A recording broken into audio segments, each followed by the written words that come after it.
So I know every single episode that I do, I get so excited about who's here with me. I can't tell you people, all you millions watching, I cannot tell you how excited I am to bring this one to you guys, because this guy is probably more responsible than anybody for helping me get this thing off the ground.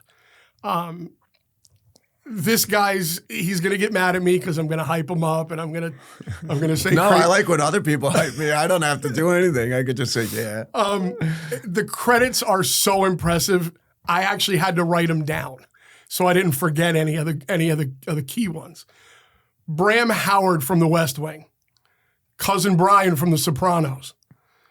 Nick Hurley from United States of Terror. Michael Ambruso from Scandal. Gotta be honest, kind of different for you. I'm good because I happen to know you. Raphael McCall in Teen Wolf, not the movie, but the series. Great series. Chris Kaysen on City on a Hill, which I wish had 15 more seasons, because unbelievable show. If you missed it, go watch it. Phil Nolan on Hotel Cocaine. Different for you. No, I've been playing a lot of scumbags lately. and the cool one that you're still doing now, C.O. Breen on Mayor of Kingstown, which has quickly become one of my favorite shows. That show's phenomenal. Ladies and gentlemen, Matthew Del Negro.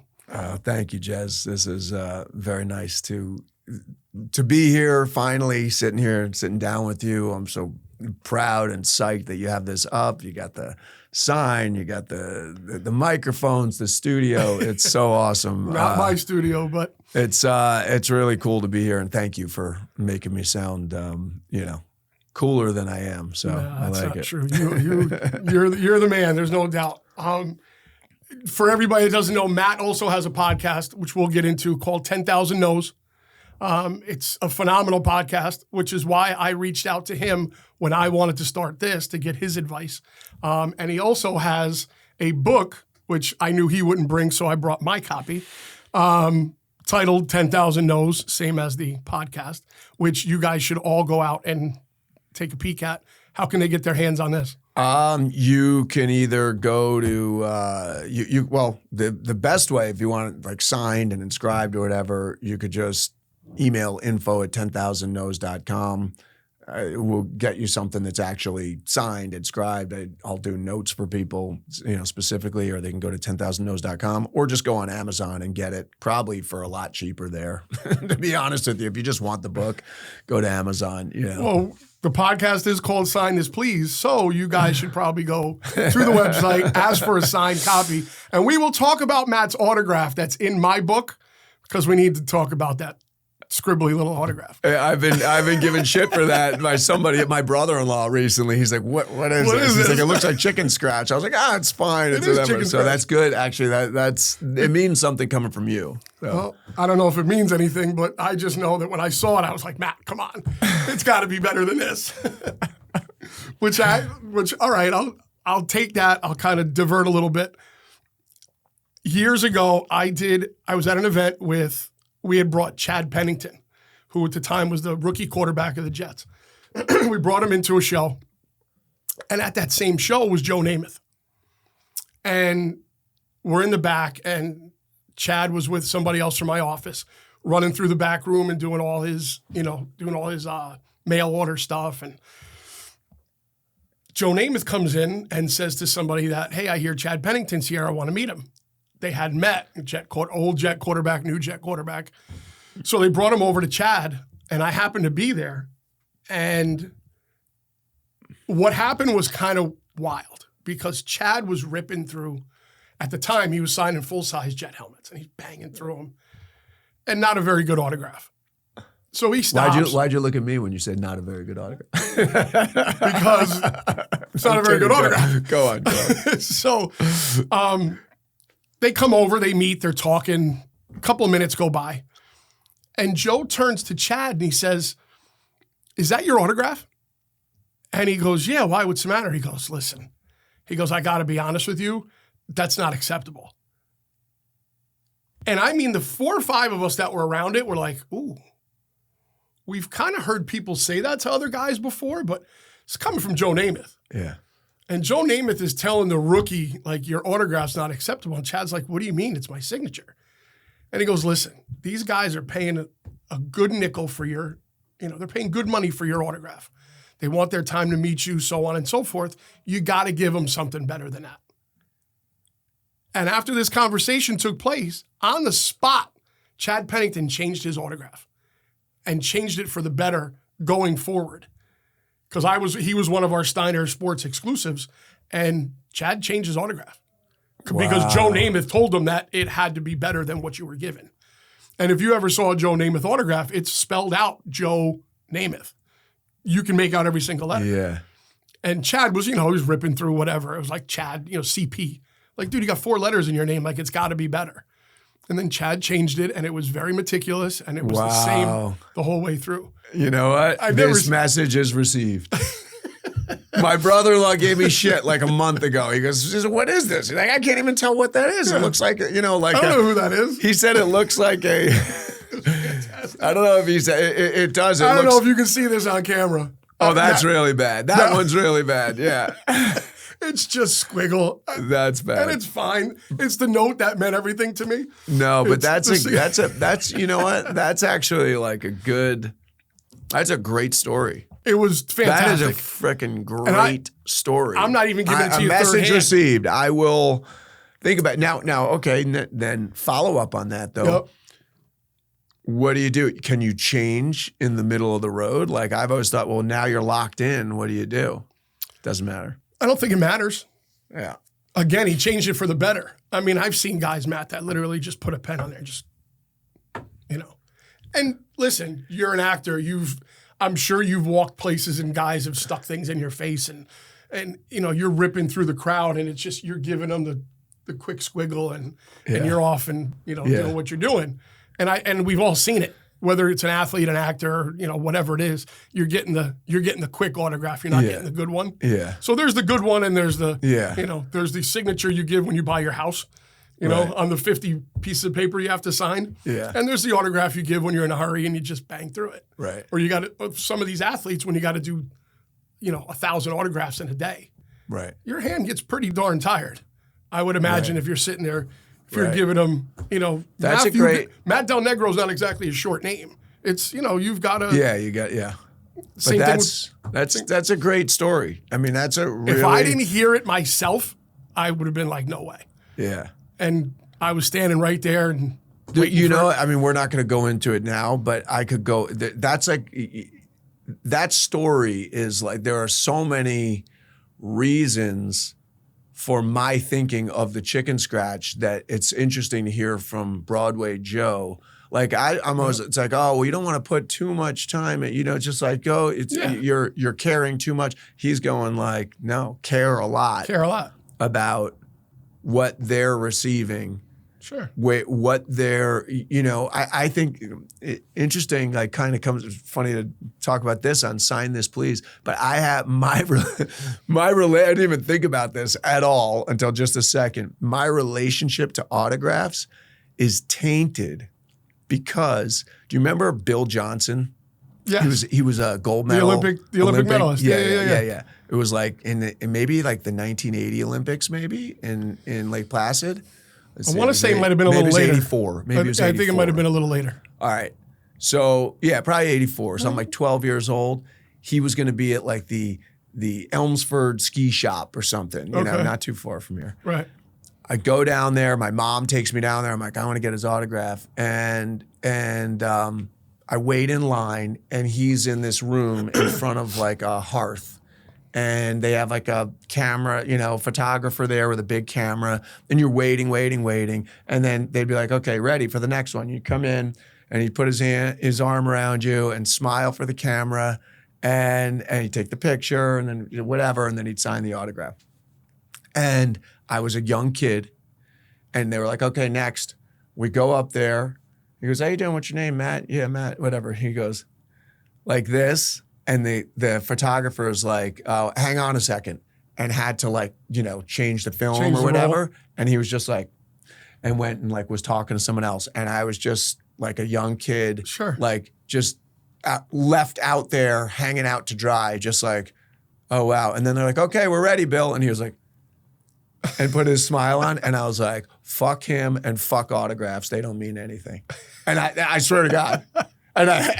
Which is funny. Like, I think as a young kid, hurt by like, I don't need your fucking autograph. So I literally don't, I don't think ever since then I've ever asked anybody for the autograph. Really? Because I'm like, it's bullshit. Okay. Because this guy he put his, but I mean, it's funny. It was the act. It was, that's what it was about it. I think I never really crystallized it until this second. He was doing it because he had to be there. But it's there like, was probably an obligation that he had to be there. And I think as a kid, I was just like, I saw behind the curtain, I was like, and I didn't like it. And so it's funny. I was like, okay, so I'll twist it again. Now that you are who you are, yeah, right? So when you go out to the mall or when you go to the gas station or do people notice you and come up and ask you? It depends where I am. It's like certainly it's not like I'm Ben Affleck and people are like, there's not paparazzi following, but like what, in weird situation, like there's sometimes when, nobody has any clue. And then there's sometimes when you could maybe tell someone who could recognize you. You just like nowadays with phones, you can kind of see someone looks and then you just clock it. Sure. And then you see them on their phone and then you see them look and then you see other people at the table looking. But they don't really know. It's not like whatever. I'm always kind of like, I try to be friendly. My son actually, who's 70, he's like, you're so awkward when people notice you. And I'm like, well, I said, I think I'm really nice. He's like, no, you're so awkward. And I'm like, no, I think. Awkward to the person or awkward like you know what's going on? He's like, they're finally meeting this guy that they like. And he's like, and you like downplay it so much. And he's probably right. Because I don't think, I'm just a fucking dad who like happens to act for a living. You know what I mean? Like I'm not, it's interesting. It's like, it's not out of like, it's and also if I'm with my kids or whatever, but I think I'm always like friendly. I'm just like, hey, how you doing? But I'm like, I guess I am uncomfortable with it sometimes. Okay. But I'm like, I don't know. I'm like, I'm never asked to like sign autographs. I don't feel like unless it's like if I did a play, which I haven't done in a long, long time, outside the backstage door, people would be waiting there and you'd sign something. Or if you're at a premiere, people would ask you to sign stuff. But like in your everyday life, if someone recognizes you, they're always just like, hey man, I love City on the Hill. And then I'll just like have a little conversation with them and like, what's your name? And shake your hand and okay, well, what about selfies? Autographs have kind of turned into selfies because obviously we have this $1 million computer in our hand. Selfies I'll always do, and I'm always a little bit like, just wait till nobody's around. Let's try to sneak it in because I always feel like an asshole. Like it's like then all of a sudden, give me a good example. Are we okay talking about all this shit? Yeah, of course. Okay, so I was doing this movie in New Orleans with Reese Witherspoon, Sofia Vergara. It was called, at the time we were shooting, it was called Don't Mess with Texas. Then they called it Hot Pursuit. Okay. So we were there, I was there for like 3 months. And there were a couple of other actors. And we all hung out the whole time. And we'd go, into the French Quarter. And there was like this one place we found that had these awesome omelets and like the service. It was just a cool place. And we went all together. So that was it. We were there. We were done. Like 6 months later, they called me back for reshoots, and it was just me. I had to do something with Reese, so like the other guys weren't with me, and I was like, oh, I'm gonna go to that place again. So I went down. It was like a Saturday or Sunday morning, and I'm like reading the paper and eating my omelet, and the people were really cool. And all of a sudden, I was like kind of in the and the omelet was like kind of spicy, and there was like a table of younger kids, and I think it was from maybe like Teen Wolf or Scandal. That's the other thing. You could tell like by the demographics what they're going to wreck it, because I've done a bunch of different stuff, and you can tell like there's different things that different people will respond to. Someone knows Sopranos, someone knows West Wing, someone knows whatever. So these kids, knew me from one of those, and they're like, "Oh, are you?" And I was like, "Oh yeah." They're like, "Can we take a picture?" And I was like, "Oh yeah, sure." And I'm like, but I'm like eating and reading the paper, totally in my zone, like enjoying. And all of a sudden now I was like, "Oh," and I was like, "Hey," I was like, "Oh," we talked or whatever. Okay. There are other people in the restaurant have no clue who I am. They don't give a fuck who I am. Sure. But now that someone recognized someone, they're like, "Well, he must be someone." But they don't know. But then everybody's looking, and I'm like by myself eating an omelet that's spicy, and I'm just like, I just start to sweat bullets. I feel like I'm on, like I feel like I'm on a stage, all the lights are on, and I'm like, and I'm just trying to be casual and like read the paper. And the woman comes over, she's like, "Oh, baby, you're sweating." She's like, and I'm like, I look down, my shirt is like freaking like drenched. I'm like this, and I'm like, "Oh yeah, just spicy omelet, whatever." And then I was like out of there. I was like, I got to get outside and get some air. that was really, and like I can't imagine what it's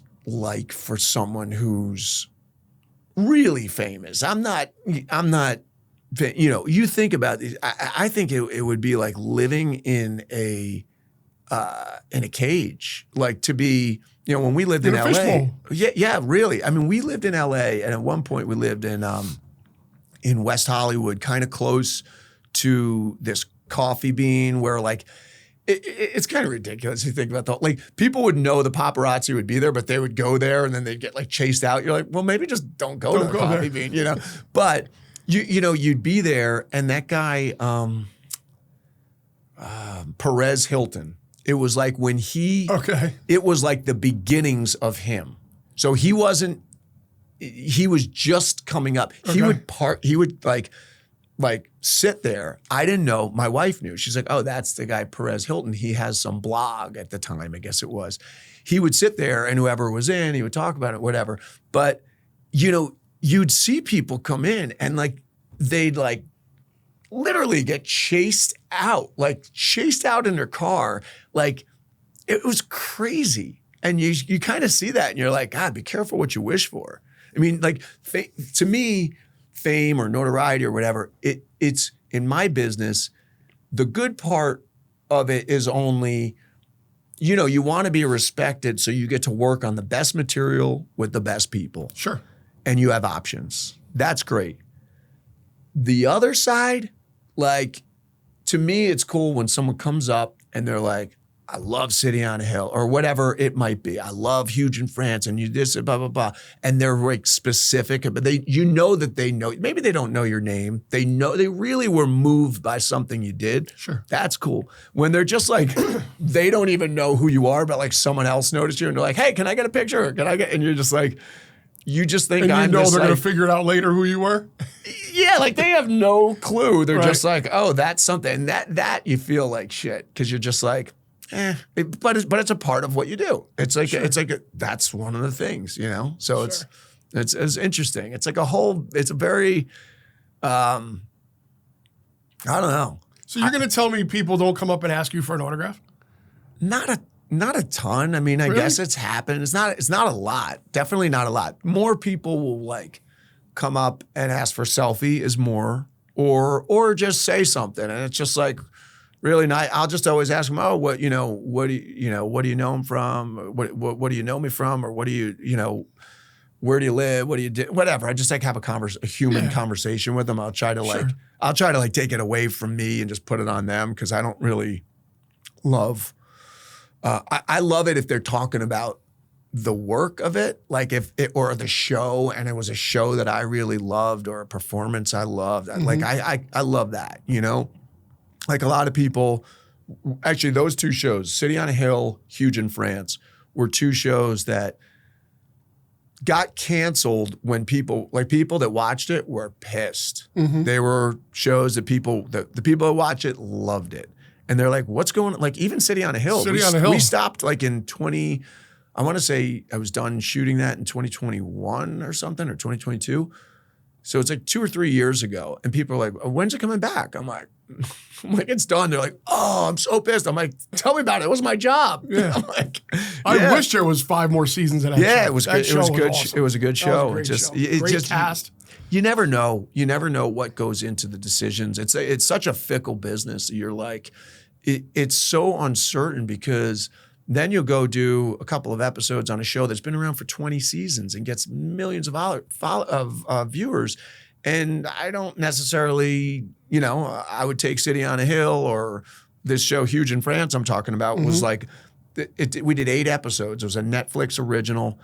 It came out. It was like gangbusters. I loved it. Everybody I knew, all different kinds of people loved it. It was funny. It had heart. It was subtle. It was great. And then it just like went away.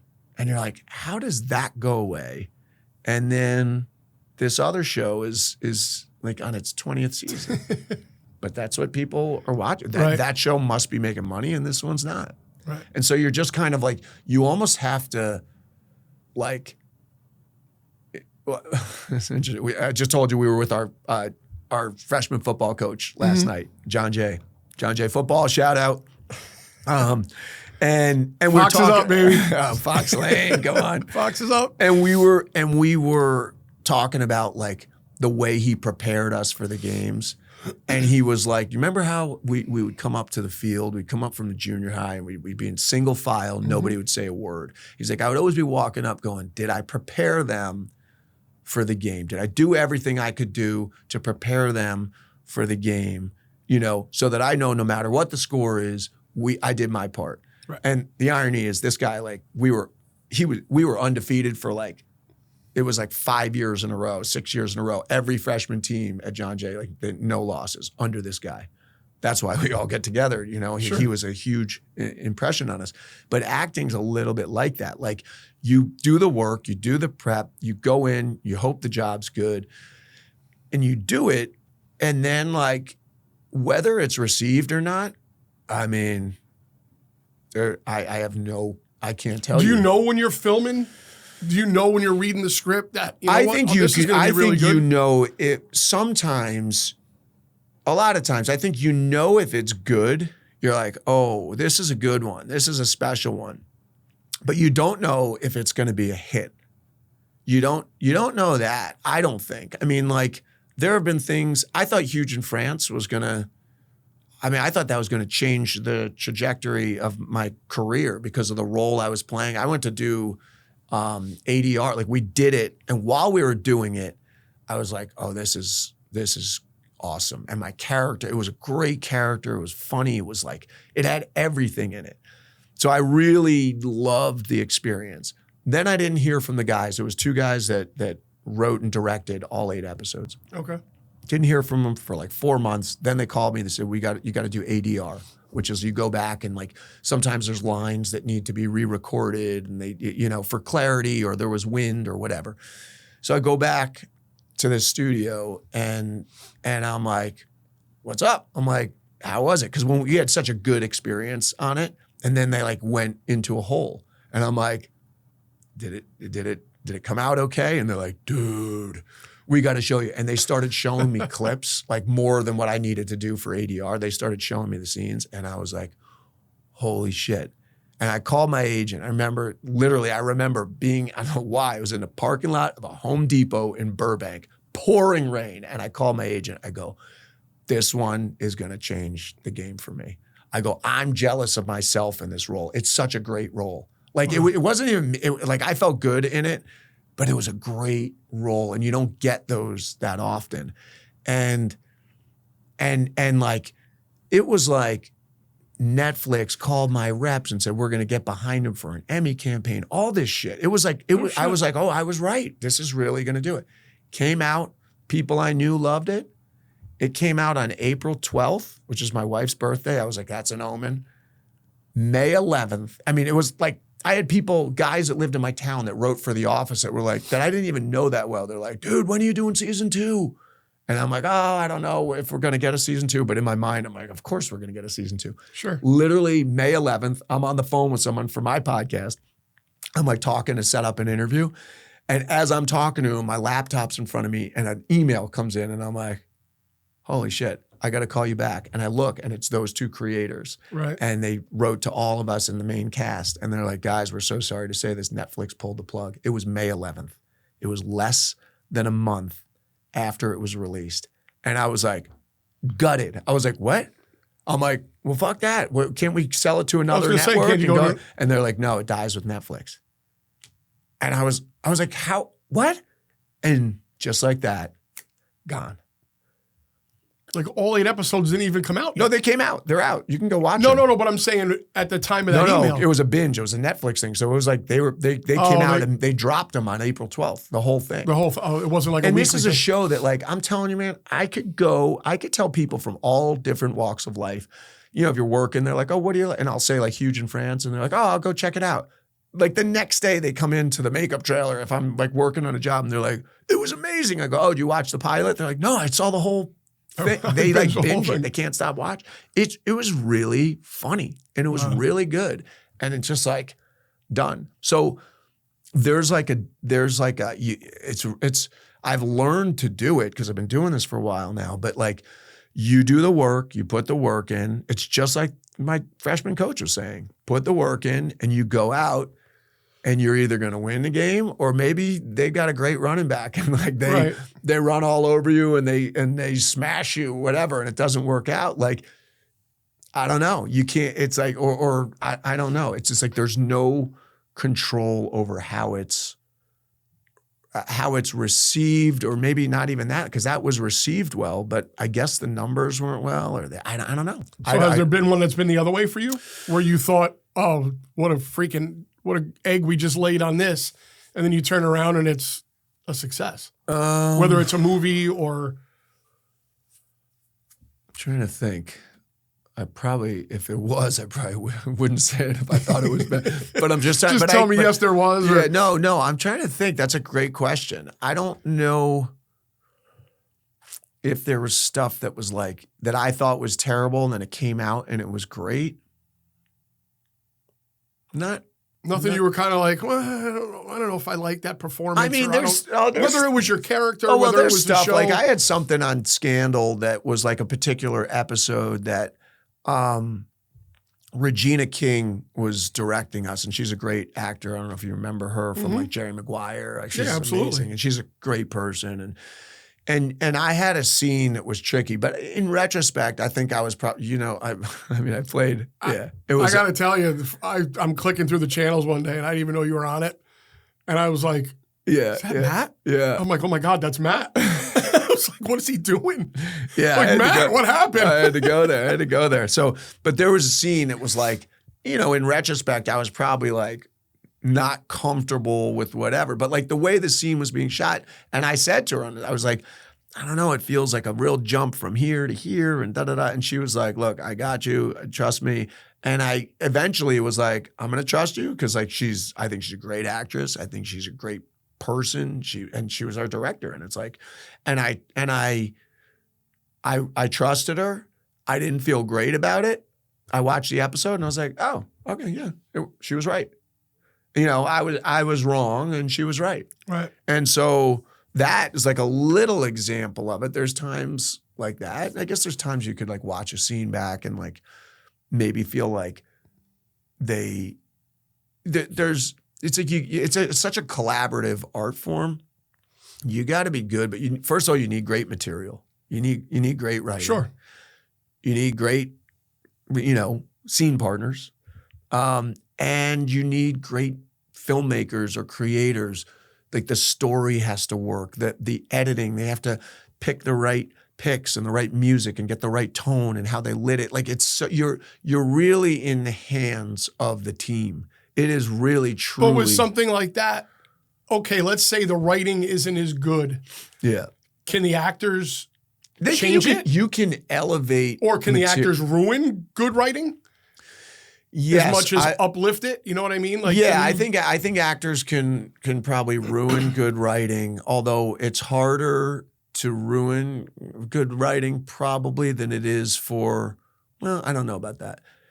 Yes, you could ruin good writing, but good writing is like such a solid foundation. If the story works and the characters are there, like the opposite is like you can have an actor elevate the material, and it could be really. Interesting, visceral, like within this, but if it's within a story that you don't care about, it kind of gets lost. It's not going to hit. Right. You know what I mean? Or if the pacing is wrong, like someone could give a great performance on the day, and then like if it's not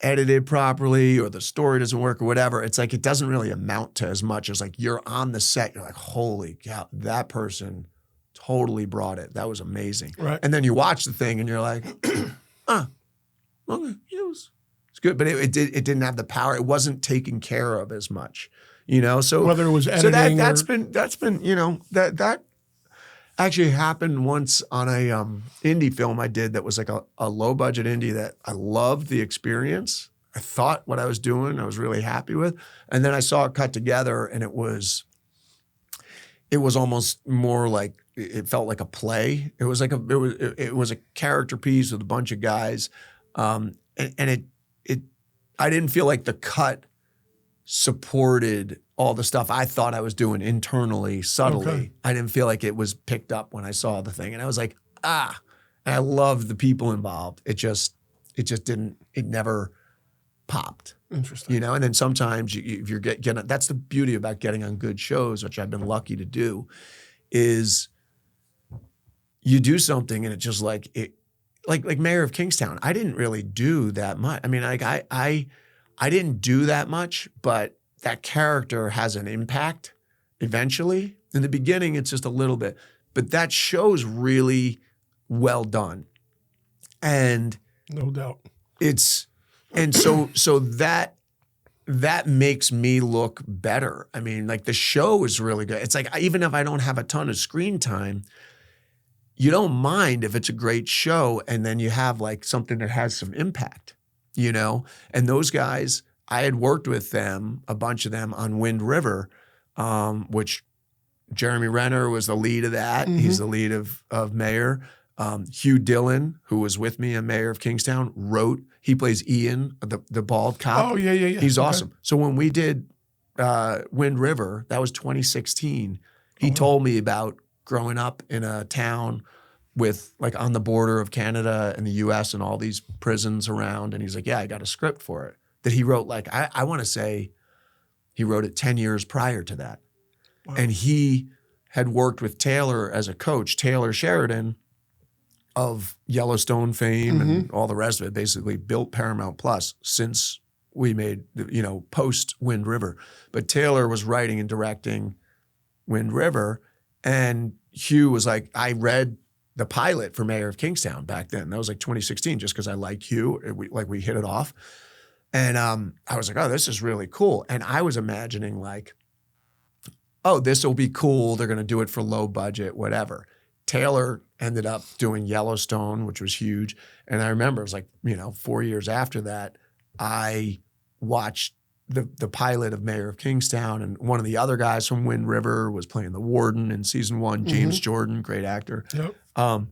And I saw like the opening shot from the aerial shot of like the prison, and I was holy cow, like this is not low budget. This is like the fully realized version of that script that I read, and then also enhanced because Taylor came in and I can't remember the exact script, but I know that Taylor came in and like, helped Hugh with the like it was enhanced from what I read, but the gist of it was there. But it's like, so anyway, my point is, when you have great talented filmmakers, you end up like you're in good hands. Like it's way better to do that. Like to have great material, great collaborators. That is going to make you like, it's just going to elevate whatever you bring to it. It's very much like team sports, man. It's I would imagine so. Do you want to be a you've star got your on offense, a team? You've got your defense, you've got your special teams. If they don't all click together, you're screwed. Or you could be a great athlete playing on a team that doesn't have any organization, the coaching's bad, there's no good teammates or whatever. Giants or New York Giants, are you listening? Or you can be in an organization that's just got a culture of winning, and you go there and you're like, you whatever you do, you obviously have to bring something to the table, but it's going to get enhanced because your teammates are great. Sure. And they lift you. Sure. You know? Sorry, I went on a huge tangent. No, I see we're you good. looking at the clock. You know? I was just checking to see what was up. That's all. I was just checking to see what's going on. I want to touch on how we actually got here. From kind of like inception to 4 years later, literally 4 years. Yeah. I can't believe it's been 4 years. It was the pandemic, right? I'm at home by myself like everybody else. And I just moved into a condo about, I don't know, maybe a year before that. And I had boxes of junk. And I'm like, I just need to go through this and kind of, get rid of all the trash. So I'm going through these boxes, and everybody has these in their house, right? And I'm going through, and I'm like, all right, shred. And I'm like, ooh, forgot about this baseball. And I find this baseball signed by, I think it was Rob Dibble was on a baseball. And I was like, oh, my God. I was like, oh, I forgot all about this. Put it over here. Going through the box. Oh, a photo of so-and-so. Oh, I remember when I got this one done. Next thing I know, I had like 15 things that were just randomly in these boxes. And I'm like, every one of these has a story. Yeah. Every single piece that I'm looking at is I was somewhere, I was working with this guy, I was doing this, I was doing whatever. I'm like, I haven't even told my kids these stories yet. Like, my kids don't know how I got these Derek Jeter cleats. My kids don't know how I got, this particular autograph. So fast forward, I don't know if it was a day, a week, a month, whatever it was, but I'm standing online at a Trader Joe's in Danbury, Connecticut. And I'm outside, I've got my mask on, whatever, I got my headphones on, and I call you. And I'm like, I got to ask your opinion. What do you think? Blah, blah, blah, blah, blah. And we went bananas. You were like, oh my God, Jez, this is it. What a great idea, blah, blah, blah. I'm like, Matt, I don't know how to do. I said, I have plenty of content, but I have no idea how to record it, how to cut it, how to post it online. I said, I have no idea. Oh, don't worry, we'll take care of all that. And then what did you say to me? You said, what if I co-hosted it with you? And I was like, mind blown. I was like, oh my God, are you serious? And then fast forward again, we went and we had a Zoom call with a company that was going to record us, was going to do all the bullshit, right? All the stuff that I didn't want to do or didn't know how to do, that you didn't have time to do. And that fell through. Yeah. And then you got busy, the pandemic kind of ended, and you started working again, so kind of things shifted. And I was like, and I kind of shelved it. And I shelved it again. And I'd text you or bump into you or whatever. Jez, what's going on? What's the story? Where's the podcast? And I'm like, Matt, I don't know. Work's busy. I don't know what to do. And now here we are 4 years later. Yeah. And I'm like, I think we even did a test run.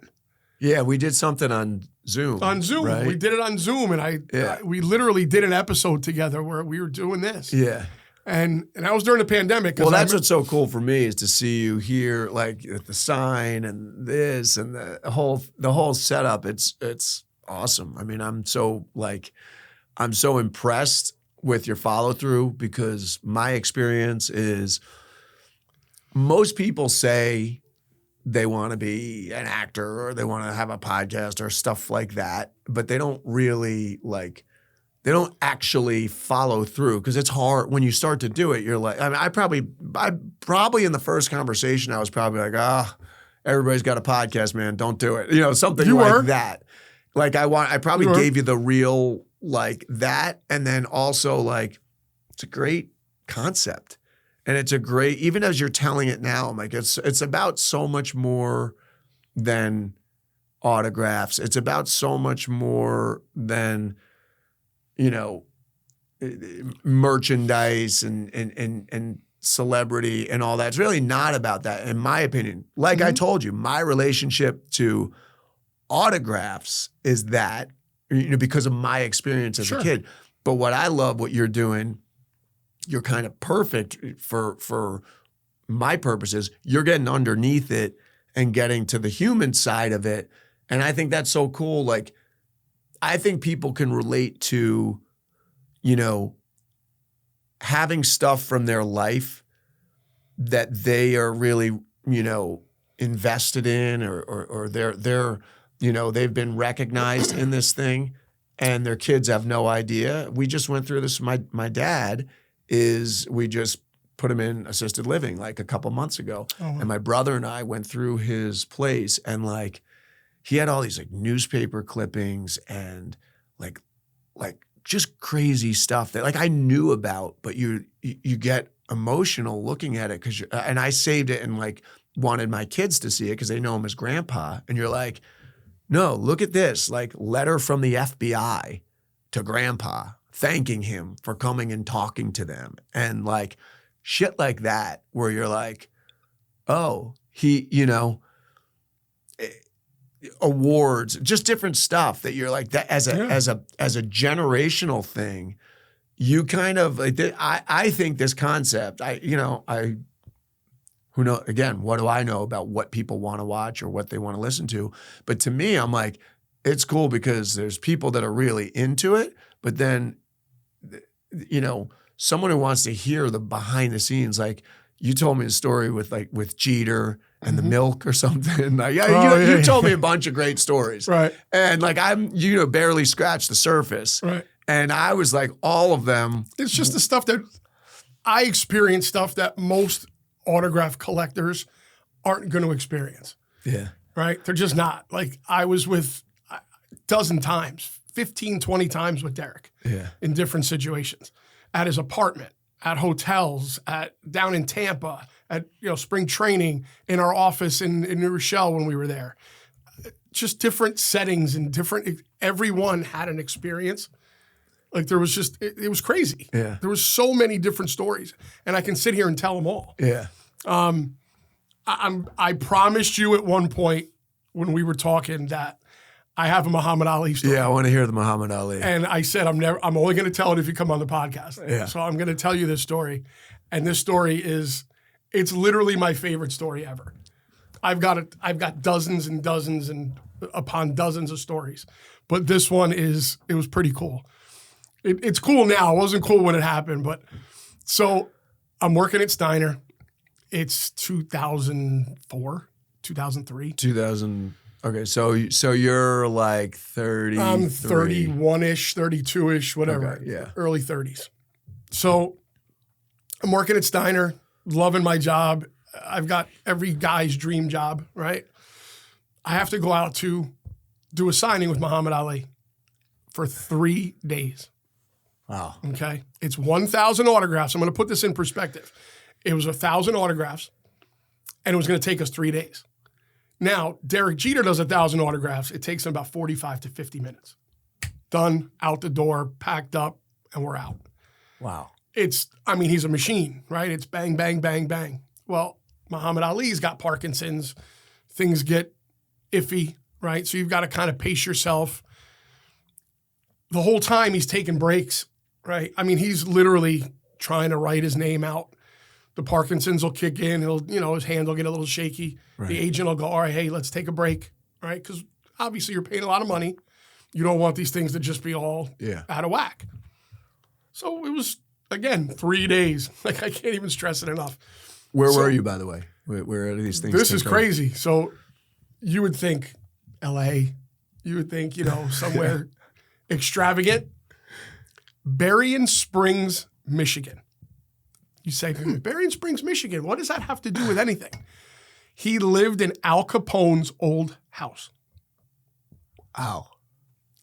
Middle of nowhere. You fly into South Bend, Indiana. You get in a car and you drive about 90 minutes. Wow. From Indiana over the border into Michigan. We get there. So you're at his house? His house. Yeah, okay, absolutely. Okay. I didn't stay there. We stayed at a hotel. But yeah, we're on his property doing this signing. But it's funny because you get into this town and we grew up in Kisco. It's half the size of Kisco. Yeah. Right? So you're driving to this place and the big restaurant in town is McDonald's. Like that's how small this place is. Right. So we stop. These guys pick me up at the airport. It's Ali's agent and 2 guys from his office. So there's 4 of us. We get out of the car. We go into McDonald's, and there's pictures of Muhammad Ali all over the wall. Hey, the guy lives down the street. Yeah. So, okay. So I'm like, all right, it's going to be an interesting week, couple days. Yeah. So we're driving down this very small street and, house. And he gets it. I'm like, where the hell does he live? Like the houses are the size of his room. And you get to the end of the road and there's this big gate, right? And you got to call up and, hey, we're here. Can you let us in? And the gate opens and we pull onto the property and there's a huge house in front of us, a huge house to the right of us. And then over the crest of the hill, you can kind of see the main house. So we go into the office. Yeah. It's on the side, and the house in front of us was his gym, which I'll get to that. That was pretty cool too. But his office is a 3,000 square foot home that you and I would live in with our families. Yeah. So we get in there, and all the boxes we had shipped are there, and I'm ripping open boxes, and we're kind of planning how we're gonna, hit the 3 days and what's first, what's second, whatever. So we're setting everything up, no big deal. So we get through a couple days. Well, hold on, before I do that. So we go, first day, he comes down, and I look through the window, and I see him on a golf cart. Guy's driving a golf cart, and Ali comes in, and when he comes in, the presence alone is just mind-blowing. Yeah. It's Muhammad Ali. Yeah. Like, it's not, no disrespect to anybody else, but it's Muhammad Ali. Yeah. He's here. Yeah, he doesn't get any bigger. No, I can't think of somebody bigger. I can't. So he comes in and we all get introduced. His wife is there and she's the most pleasant woman ever. But he's moving like somebody that's not well. Yeah. Right? How old is he at this point? Oh my About. God. I'm going to say he was probably in his late 60s, early 70s. I don't remember when he died. Yeah, yeah. I remember when he died, but I don't remember how old he was. Yeah. But he was, it was bad. Like his feet were kind of sliding on the floor, like he wasn't walking. Yeah. So got introduced, whatever. We don't even start signing. You guys want lunch? He's got a chef. Chef cooks us lunch. Yeah. It's fucking phenomenal. The way we were treated was so awesome. So we get through the first day. We knock out, a bunch of gloves and some stuff. And fast forward to the last day, right? So we're sitting in his office, and it's a conference table, and there's photos, right? So we got a stack of these 16 by 20 photos in front of him. So picture, I'm at the table, he's on my left, and his agent is on his left. Yeah. On the other side of the table to my right, okay, are the two other guys from the office. And as he's signing the photos, I pull the photo and I let it dry. I slide it down the table. They do their authentication process. Right. So it's quiet. You can hear him out. There's no TV, there's no radio, there's nothing. So I'm just doing our thing and we're stopping, and he literally took a nap on the floor. I'll never forget it. Literally was like, I got to lay down, and he laid down on the floor of his office. Yeah. And we were just like, all right. And we just sat there for, a good chunk of time. And the joke was, I wish I would have done this to this day. He's laying on the floor, and there's the famous photo of him when he's over you wanted to Fraser, and I wanted to take the picture because I had my camera. Yeah. There was no camera phones in 2003. Yeah. So I was like, guys, it's the perfect opportunity. We could all just take the famous photo. No, don't do that. Don't do it. I was like, all right, whatever. I wish I'd done it because I'm sure he would have appreciated it. Yeah. So anyway, he's back up. He's taking his medication. We're good. Okay, fine. So where it gets kind of crazy. So we're sitting there, and like I said, it's nice and quiet. I'm doing my thing, and he stops. And he goes, hey, did you just call me the N-word? Except he didn't say N-word. He said the word. And I was like, now, Matt, I'm talking shoulder to shoulder. Like, he's right here. And I was like, I refused to look in his direction. I refused to be like, what? No. Heartbeat 1,000 miles an hour. I was like, what the hell did he just say? Like, in my head, this is all a conversation within my brain. And I'm like, I look this way. Without turning my head, I look. The two of them didn't budge. Head down, putting the stickers on. And I'm like, I know you heard him because you can hear everything. He didn't whisper it. He said it out loud. And I was like, it felt like half an hour. And it was probably 10 seconds, 15 seconds tops. And I'm just like, oh my God, he's going to punch me. I was like, what? Like, I wouldn't look. I wouldn't even like move my eyes this way. I was like, holy shit, this guy's going to beat this shit. Nominally, he's going to punch me in the face. Like, he's taking all this medication. He's like, he's freaking out. His mind's doing something. The agent doesn't budge, doesn't say boo. I'm like, what the fuck? I'm like, all right, I'll just wait this. It wasn't like you could do something else and ignore it. Right. Because it was reliant on him signing photos. And he just stopped signing. He stopped.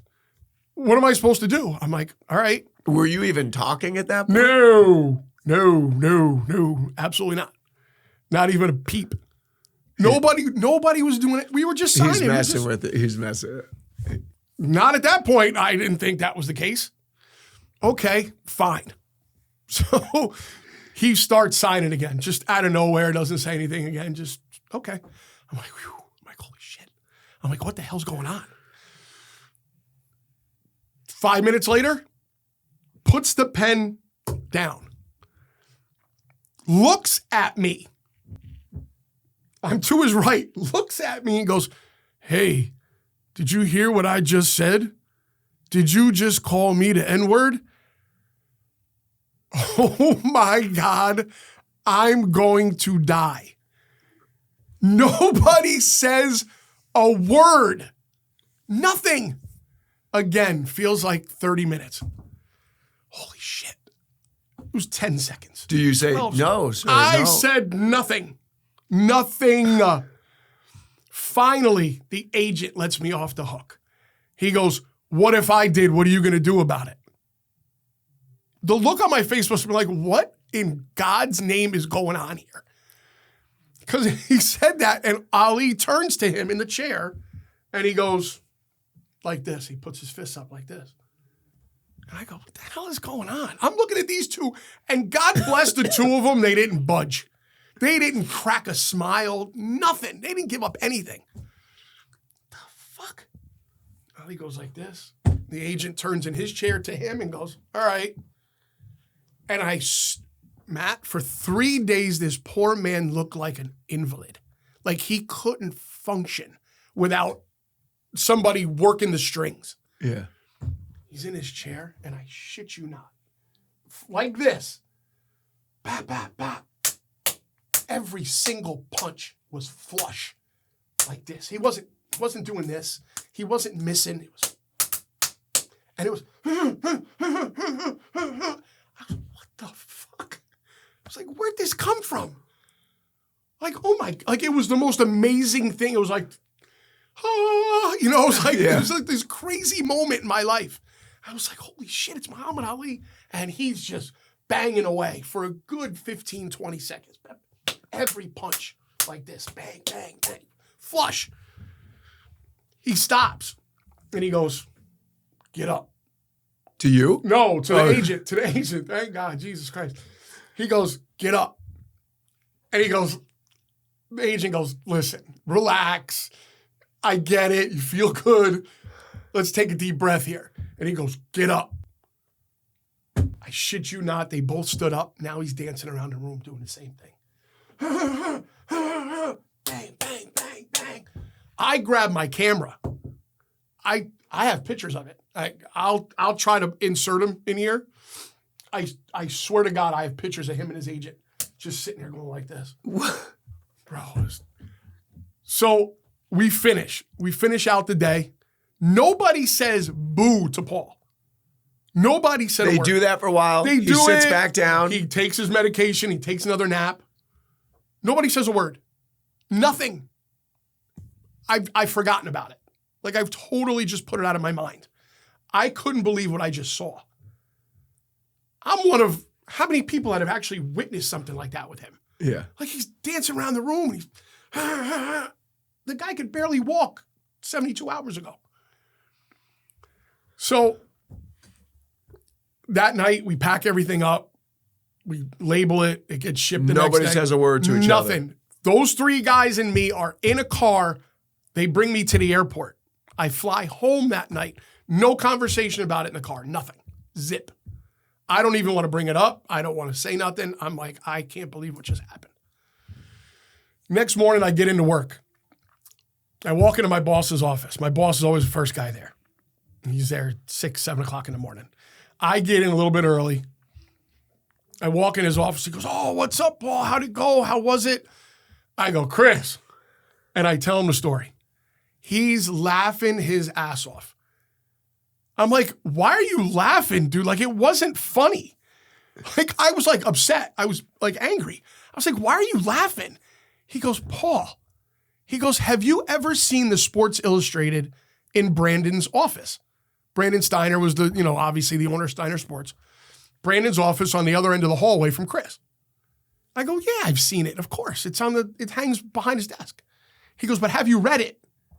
I go, no, it's in a frame behind his desk. He goes, Paul, go in his office and read the Sports Illustrated. He goes, just read it and come back. So I'm like, what the fuck? I walk into Brandon's office and Brandon's there and he goes, hey, Paul, how'd it go? How was Muhammad? Bah, bah, bah. I go, Brandon, give me a minute. I literally walk behind his desk and I'm looking on the wall at this framed Sports Illustrated. And I'll never forget it. It was the copy of him. It was his 50th birthday. He had a birthday cake with all the candles on it. And it's a picture of him. It says on the thing, it says, Dear Brandon, did you just call me the N-word? And he autographed it, Muhammad Ali. And I go, get the fuck out of here. Brandon now realizes what I'm doing and starts laughing. Had he heard the story from yesterday? Or did they ever tell him? No. Muhammad Ali apparently does this to everybody. I go back into Chris's office and I go, what the fuck? And he goes, he does it to everybody. I was hoping he would do it to you. I didn't want to tell you about it. I wanted you to experience it. I said, Chris, I almost fucking had a heart attack. I was like, are you kidding me? I literally thought he was going to punch me in the face. And I'm telling you, he didn't say N-word. He said the word, which made it even worse. Yeah. I was like, what the hell did he think I just said? I was like, where's this coming from? Scared to death. I can't even explain the emotions that were running through me that time. Nobody said a fucking word to me. Oh, my God. And I never saw Ali again. Wow. Never saw the man again. Cried like an absolute baby when he died. Wow. Because I just felt, because of that I had this little connection with him. Yeah.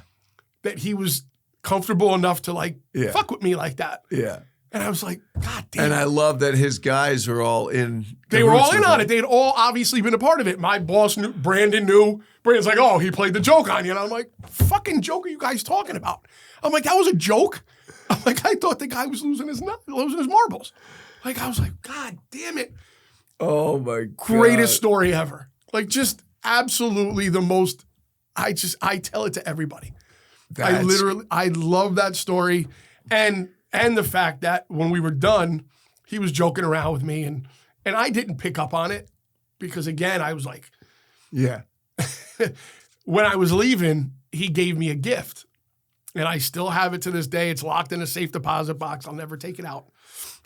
He gave me a keychain and the keychain it's a small little, it's a ring with a chain and on the end is a little crystal box. And inside the crystal box is a etching of a bird and a bee. And I was like, no fucking way. Wow, that's cool. Then make it even better, he autographed the top of the box for me. And I was like, yo, this is...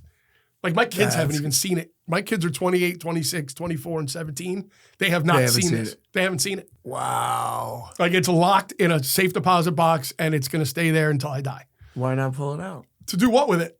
I'm never going to use it. I know. Why not display it somewhere, Maybe I'll take a picture of it and put it up on social media or something, but it's just, and again, I felt like I had that connection with him because of that. Yeah. And he played this joke on me and I could tell everybody how cool it was. It was not cool when it happened.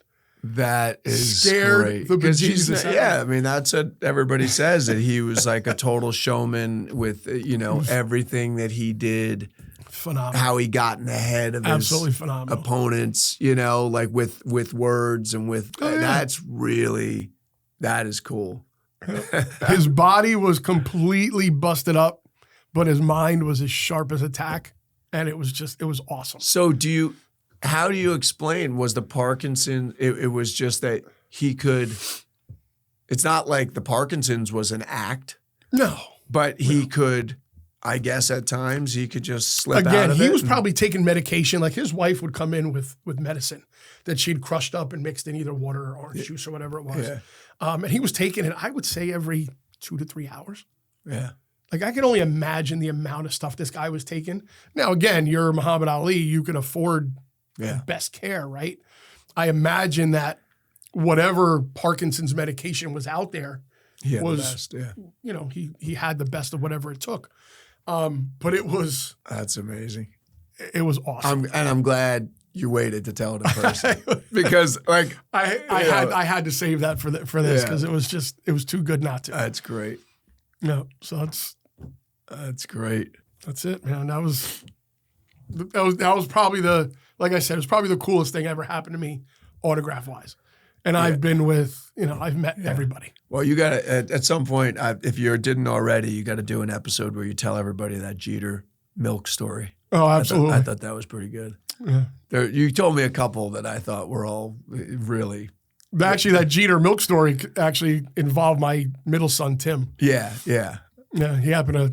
I was off of work that day, and I said, "Oh, you know what? Derek's doing a signing. One of our guys in the city. Come on, we're gonna go take a ride." You gotta do that as like a full episode and give it as much due as you I want to story. My goal is to get Derek on this podcast. Yeah, that's the goal. Yeah. Oh, you know what? Bring it full circle. Speaking of not knowing what's gonna work and what's gonna not work, I did 2 Nike commercials.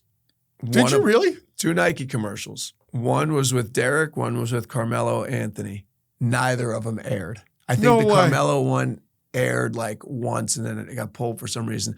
Then the one with Jeter, we shot at the place in Brooklyn where they shot Saturday Night Fever.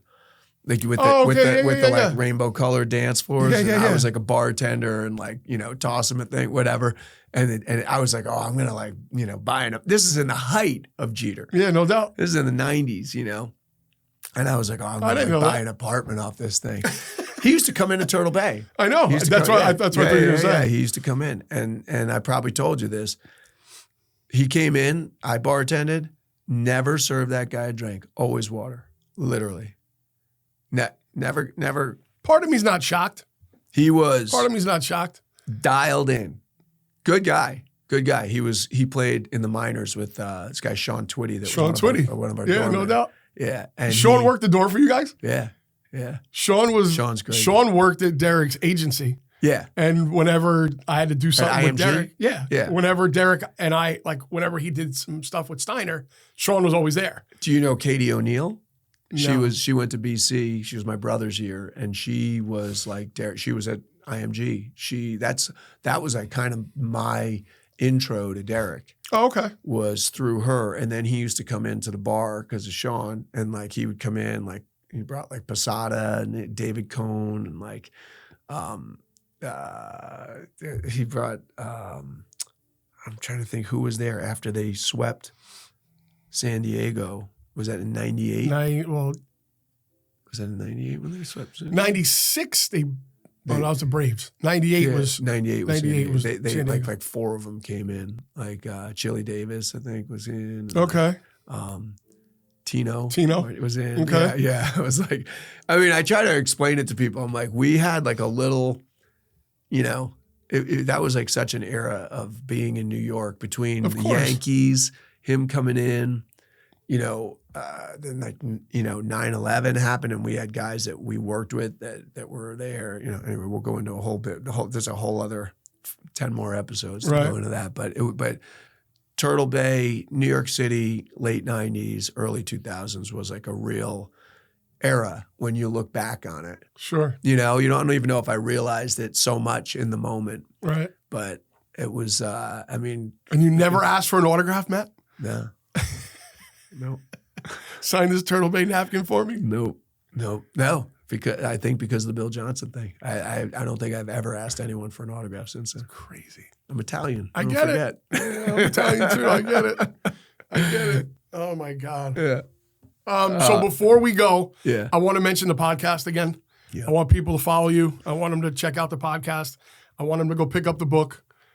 What's the podcast is 10,000 Yeah, No's. 10,000 No's. You can see it. You can listen to it wherever, Spotify, Apple Podcasts, anywhere you listen to podcasts. And you can see a visual version of it on YouTube.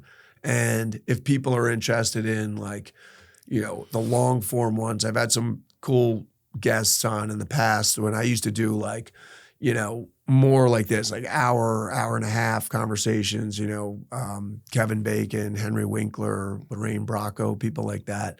And then also Navy SEALs, entrepreneurs. I had,